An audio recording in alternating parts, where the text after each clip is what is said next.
Trump resigns from Screen Actors Guild. He said that. I no longer wish to be associated with your union.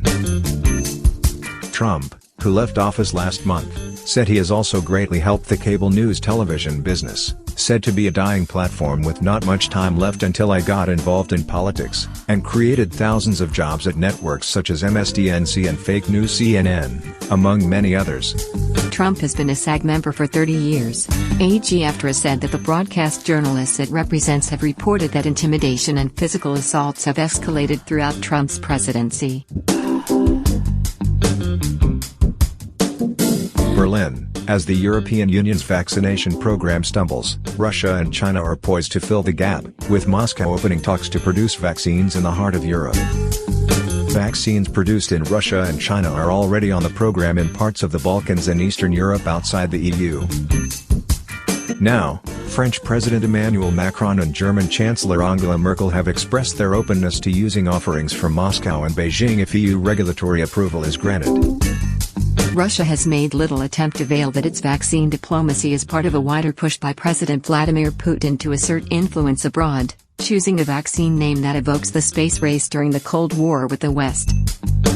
The primary objective that the European Union has is to ensure that the people are vaccinated. In this case, the European Union will try to close its eyes to the downside of having Russia distribute vaccine.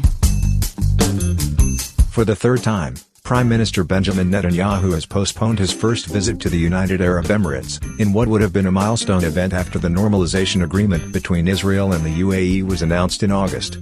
Netanyahu would like to visit in March. For Netanyahu there would be an added benefit, because the trip would take place even closer to the Knesset election on March 23 than it is now, making voters more likely to remember it, and its positive associations, when they go to the polls.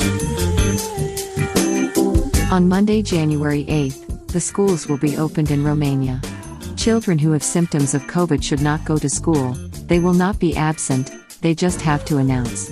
The Minister of Education, Sorin Campinu, said, "We can overcome this period with minimal costs only if we collaborate with the family doctor, with the school and the family."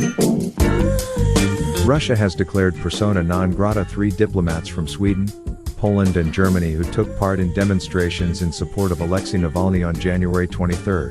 A einentat ministerial Rusta extern, potrivita tas. Swadia resping accusatial. Svol diplomatae European, Josep Borrell, a flat sturia chiar and timpol visitii sale la Moscova sia sarut reevaluaria decise. French President Emmanuel Macron on Friday condemned with the utmost firmness the expulsion of the 3 Western diplomats and the way Russia handled the case of opponent Alexei Navalny. The Russian side expects that, in the future, the diplomatic missions of the Kingdom of Sweden, the Republic of Poland and the Federal Republic of Germany and their personnel will strictly comply with international law, the Russian statement said. This is the Umbrella Radio News. Goodbye.